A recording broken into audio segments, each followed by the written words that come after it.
Assalamualaikum warahmatullahi wabarakatuh. Selamat pagi, salam sejahtera buat kita semua. Teman-teman masih dalam bahasan tentang data mining machine learning. Nah, hari ini kita akan membahas tentang metode evaluasi. Di video-video sebelumnya, kita sudah membahas metode evaluasi yang ada di clustering, contohnya memakai Davis Borden Index atau DBI. Bagi teman-teman yang belum lihat videonya, boleh klik link yang ada di atas. Di video yang lain, saya sudah membahas juga metode evaluasi untuk algoritma asosiasi, contohnya a priori misalnya, menggunakan leaf ratio. Nah, kalau belum lihat videonya, boleh klik link yang ada di atas. Hari ini kita akan membahas metode evaluasi yang ada di klasifikasi, yaitu conversion matrix. Nah, secara sederhana, conversion matrix adalah metrik error, teman-teman. Nah, apa sih untuk lebih dalamnya? Ini saya recap dulu ya, bahwa sebuah proses di data mining itu ada beberapa tahap. Tahap pertama adalah kita nyiapin dataset kita, kemudian kita lihat dataset kita karakteristiknya seperti apa. Oh, ini kayaknya datanya cocok buat klasifikasi. Oh, ini kayaknya datanya cocok untuk prediksi atau mungkin untuk estimasi atau yang lain gitu. Baru ketika kita sudah tahu karakteristik data kita, oh ini adalah cocok untuk supervised learning, ada outputnya, ada labelnya, cocok untuk algoritma klasifikasi, contoh misalnya decision tree gitu ya. Nah, oke. Kemudian setelah kita memilih metodenya, kita mendapatkan output yaitu knowledge atau pengetahuan. Contoh misalnya kalau di decision tree adalah pohon keputusan gitu ya. Kemudian setelah itu, ketika sebuah algoritma itu sudah diterapkan, teman-teman, nah kita harus cek algoritma itu bagus nggak. Kita tahu bahwa contoh di algoritma klasifikasi aja itu kan decision tree aja punya banyak sekali macamnya. Ada C45, ada CART, ada ID3, ada Cradle, adaptive Cradle, dan yang lainnya gitu ya. Nah, kita perlu evaluasi kira-kira mana sih algoritma yang paling bagus, contohnya seperti itu. Nah, di machine learning juga, di machine learning, ketika kita ngomongin machine learning, kita akan ngomongin bahwa kita akan membuat sebuah model pembelajaran gitu ya. Kemudian kita akan men-testing apakah model yang sudah terbentuk, kemudian ada data baru yang kita buat tes, apakah memang dia bisa memprediksi dengan baik. Nah, kalau misalnya bisa memprediksi dengan baik, berarti algoritmanya itu cukup bagus gitu ya teman-teman untuk dipakai. Nah, itulah teman-teman beberapa alasan kenapa kok kita harus evaluasi. Nah, ini contohnya ya teman-teman, lebih detail lagi misalnya pilihan algoritma itu cukup banyak banget gitu ya. Contoh aja di algoritma klasifikasi ada bias, ada SVM, ada decision tree, LDA, ada KNN, ada logistic regression dan yang lainnya. Terus kita mau pilih yang mana, Bu gitu. Nah, salah satu cara untuk bisa memilih mana ya pilih yang terbaik. Kalau pilih yang terbaik dari mana, Bu, caranya? Silakan cari performanya, performan atau kinerjanya. Salah satu performan, penilaian performan atau evaluasinya bisa dari akurasi misalnya. Nah, seperti itu ya. Maka dari itu perlu sebuah evaluasi, teman-teman. Nah, conversion metric itu sendiri adalah bentuknya ringkasan tabel. Nah, seperti yang ada di kanan ini ya, teman-teman. Jadi seperti ringkasan tabel, dia adalah tabel dengan jumlah prediksi yang benar dan salah yang dilakukan oleh algoritma. Kita tahu bahwa ini terdiri dari 2 kolom dan 2 baris. Yang kolom ini adalah actual atau ground truth. Sederhananya, ketika kita ngomongin machine learning, itu kan kita akan men-split data. Nah, kita tahu ya, kemarin kita sudah belajar tentang split data. Kalau belum lihat videonya, boleh klik link yang ada di atas. Nah, ketika kita ngomongin split data, itu kan kita dataset, kita akan split menjadi data training, kemudian data testing. Nah, seperti itu. Data training untuk membentuk sebuah model, data testing untuk memvalidasi gitu ya, sebuah data baru apakah dia diprediksi dengan benar. Seperti itu. Nah, actual atau ground truth itu adalah model yang teman-teman buat. Nah, seperti itu ya. Kemudian prediksi ketika kita testing. Kalau ada sebuah contoh adalah ini klasifikasi gambar kucing gitu ya. Nah, ketika misalnya ground truth-nya, actual-nya, kalau karakteristiknya seperti ini, Nah, di model kalian sebelumnya itu memprediksi bahwa oh ini kucing, oh ini bukan kucing, seperti itu ya. Jadi nanti menggunakan ini teman-teman. Kira-kira, nah matriks errornya berapa banyak yang diprediksi dengan tepat atau true positif. Nah, kita baca dari kolomnya ya. Kolom yang pertama dulu yang positif. Nah, positif. Nah, di sini saya gambarkan misalnya kalau positif itu true, kalau negatif itu berarti no atau misalnya salah gitu ya. Kita ibaratkan bahwa positif itu berarti benar itu gambar kucing. Kalau negatif itu bukan gambar kucing misalnya seperti itu. Nah, kita baca kolom yang dari atas itu ya, teman-teman. Jadi positif, kemudian di baris itu positif. Kalau misalnya aktual atau ground truth-nya positif, prediksinya positif, berarti dia true. Nah, true, positif. Nah, seperti itu. Kemudian kita baca yang gini dulu ya, teman-teman, yang silang ke sini. Nah, di situ juga di baris kedua ada negatif, gitu ya. Kemudian di kolom kedua ada negatif, di kolom baris kedua itu juga ada negatif. Nah, itu ketika algoritma kita ngomongin bahwa oh ini bukan gambar kucing dari growth truth-nya, dari actual-nya, dari modelnya gitu ya. Kemudian prediksinya ketika ada data baru dia ngomong itu bukan kucing. Berarti algoritma kita masih bagus gitu ya. Dia benar memprediksi bahwa ini bukan kucing. Berarti dia true juga. Nah, true tapi negatif gitu ya. True negatif. No, bukan kucing gitu ya. Nah, teman-teman, kemudian di baris yang di kolom yang kedua dengan baris yang pertama, nah ground truth kita, actual kita ketika ada misalnya dia memprediksi gambar ini gambar kucing bukan, dia ngomong bahwa oh ground truth-nya ini bukan gambar kucing gitu ya.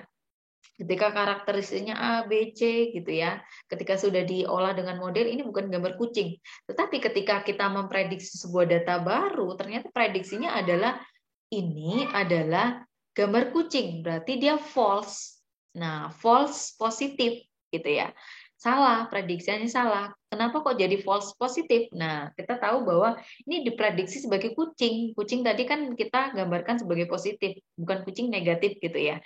Nah, berarti dia false positif gitu ya. Nah, sebaliknya ketika dibawa di kolom 1 di sini gitu ya, kolom 1 dengan baris kedua, ketika ground truth model kita ngomong bahwa oh, karakteristiknya kayak gini, dia ngomong itu kucing. Tetapi ketika ada sebuah data baru dengan karakteristik seperti ini, seperti ini, dia salah memprediksinya. Dia bilang bahwa oh ini ternyata apa namanya bukan kucing gitu. Nah berarti dia false, salah kan ya? Ground truth-nya itu dia kucing, kemudian prediksinya dia ngomong itu bukan kucing. Nah berarti false, negatif gitu ya. Oke. Nah, pelan-pelan. Kalau masih bingung, dicerna pelan-pelan. Kita belajar sama-sama. Nah, seperti itu ya teman-teman. Nah, good model yang bagus adalah dia punya TP, true positif dan true negatif yang tinggi. Nah, FP dan FM-nya yang false itu rendah gitu ya. Nah, teman-teman perhatikan juga di dalam sebuah machine learning, imbalance dataset atau dataset yang tidak seimbang, katakanlah kalian punya dataset 100 gitu ya, 100 data gitu ya. Kemudian kalian mengklasifikasikan gambar kucing dan bukan kucing gitu ya. Nah, ketika algoritma machine learning itu kan algoritma sebuah pembelajaran atau pelatihan gitu ya.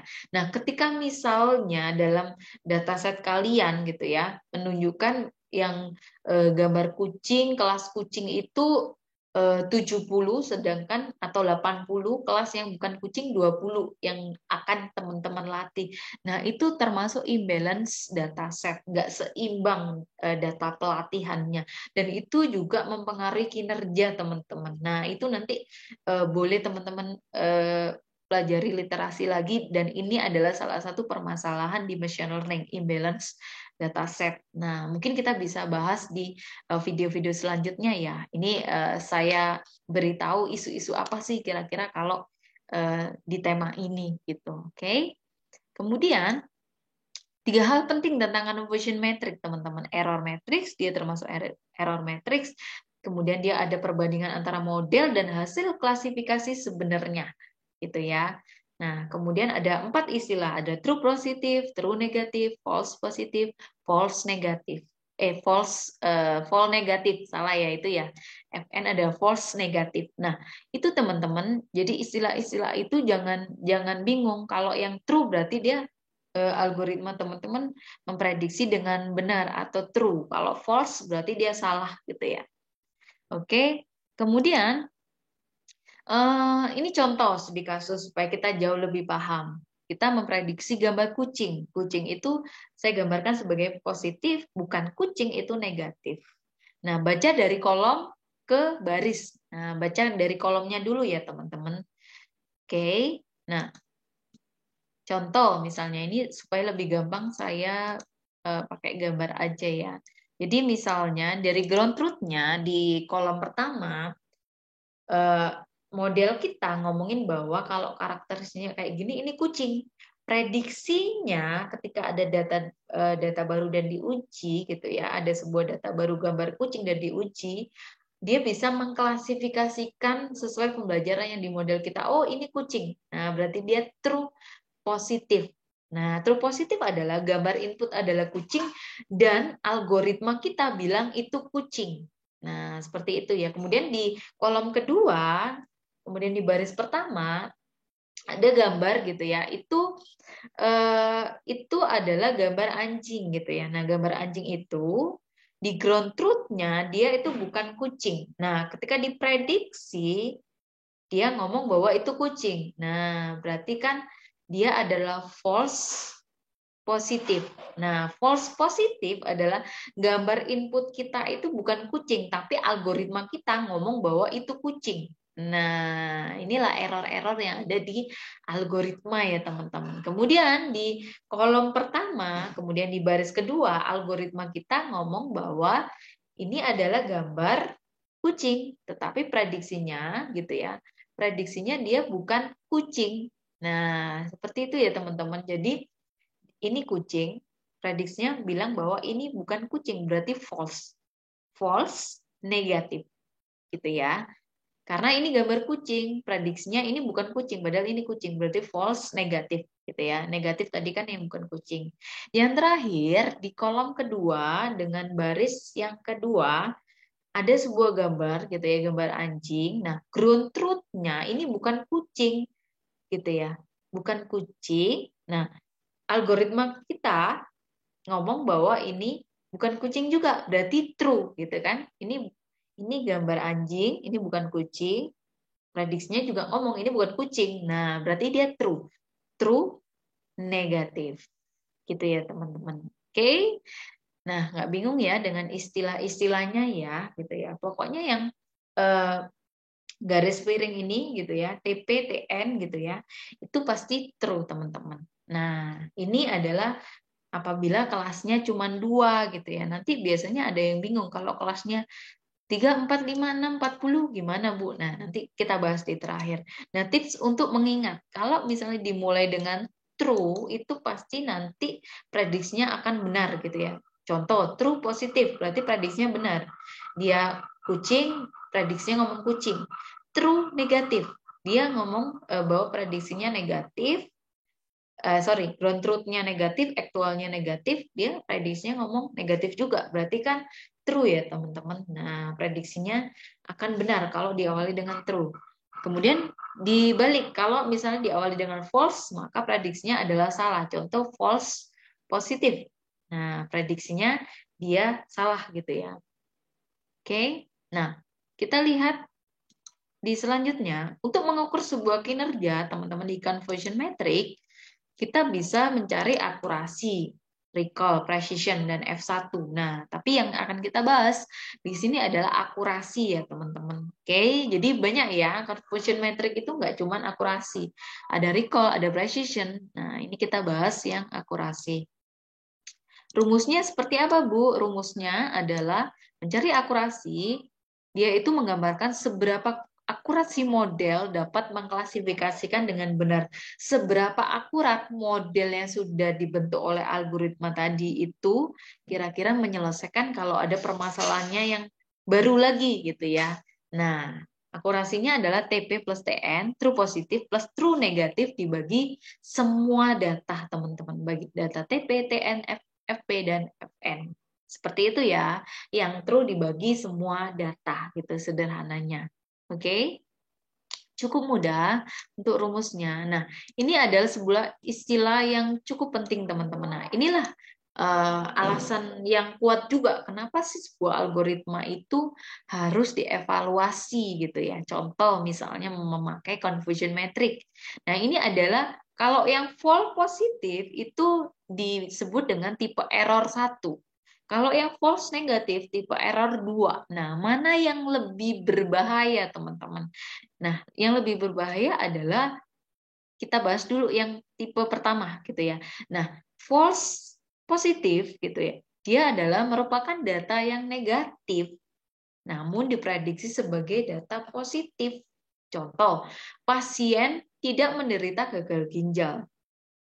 Tetapi dalam algoritma kita, dia diprediksi bahwa dia termasuk gagal ginjal. Wah, kita bisa pikirkan bahwa secara implementasi cukup berbahaya ya, bisa jadi dia langsung shock secara psikologis gitu ya. Dia nggak sakit gagal ginjal, tapi dengan algoritma dia diprediksi gagal ginjal gitu. Bisa jadi psikisnya kena dulu, stres duluan gitu ya. Padahal sebenarnya dia nggak sakit. Nah, inilah adalah salah satu kenapa harus dievaluasi dan ketika pakai confusion metric, tipe error yang tipe error 1 ini, nah dia memprediksi data negatif sebagai data positif. Nah, ini adalah yang false negatif gitu ya. Tipe error yang kedua ini jauh lebih berbahaya teman-teman. Kalau yang tipe error yang pertama tadi, ketika misalnya dia sebenarnya dia nggak sakit ginjal, kemudian diprediksi dia gagal ginjal, di pemeriksaan berikutnya di kedokteran mungkin bisa dipantau kemarin pemeriksaannya salah, misalnya seperti itu, walaupun udah stres duluan ya.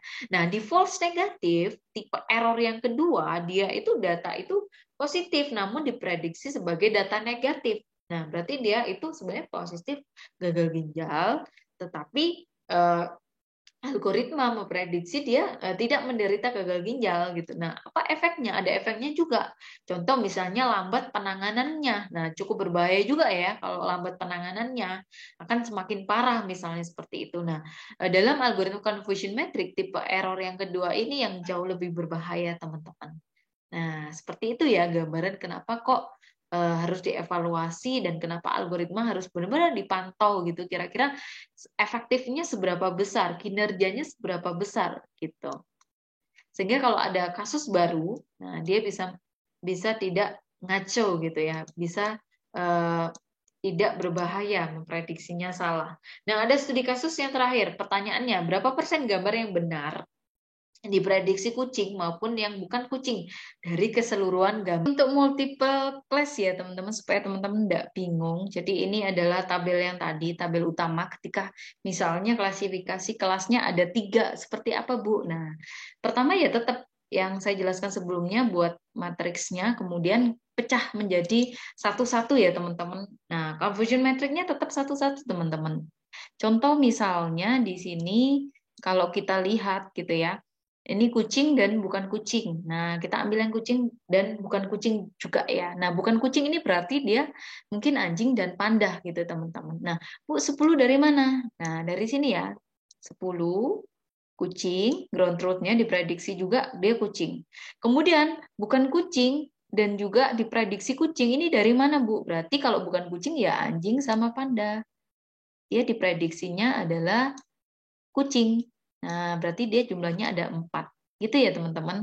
Kemudian, dia aktualnya adalah kucing di sini berarti. Kemudian, dia diprediksi bukan kucing, berarti ini kan ya. Entah itu dia anjing atau panda. Nah, yang 26 ini dari mana? 26 ini berarti dia ground truth-nya bukan kucing, berarti di sini ya, bukan kucing. Tapi kemudian prediksinya juga bukan kucing, berarti di sini. Nah, ini jumlahkan aja ya teman-teman ya. Jumlahnya adalah 26. Gitu ya. Kemudian yang kedua adalah Conversion metric untuk anjing, jadi ini adalah dari mana 11? Dari sini ya. Jadi ground truth-nya adalah anjing, prediksinya juga anjing. Jadi 11. Kemudian bukan anjing, prediksinya adalah anjing. Berarti di sini ini nih ground truth-nya adalah bukan anjing, berarti kucing dan panda. Tapi dia diprediksi anjing, berarti 2 ditambah 3. Berarti di sinilah 5, teman-teman. Gitu ya. Kemudian ground truth-nya adalah anjing, berarti di sini, gitu ya. Tapi dia diprediksi bukan anjing, berarti bisa di kucing, bisa di panda. Nah, jumlahnya 5. Oke, kemudian bukan anjing, diprediksi bukan anjing, berarti di sini, di sini, di sini, dan di sini. Nah, jumlahnya di sini ya, teman-teman. Nah, begitu juga nanti ketika dipanda, teman-teman. Gitu caranya kalau misalnya kelasnya multi. Jadi jangan bingung ya, confusion metricnya tetap dipecah satu-satu gitu ya, teman-teman. Jadi berapapun nanti teman-teman pastinya nanti bisa ya. Oke, seperti itu teman-teman. Kemudian untuk selanjutnya adalah kita akan membahas tentang membedah rapid miner. Ini adalah salah satu tools untuk data science atau data mining yang cukup powerful, nggak perlu teman-teman bisa coding. Nah, untuk next video kita akan bahas itu. Semoga hari ini bermanfaat. Terima kasih.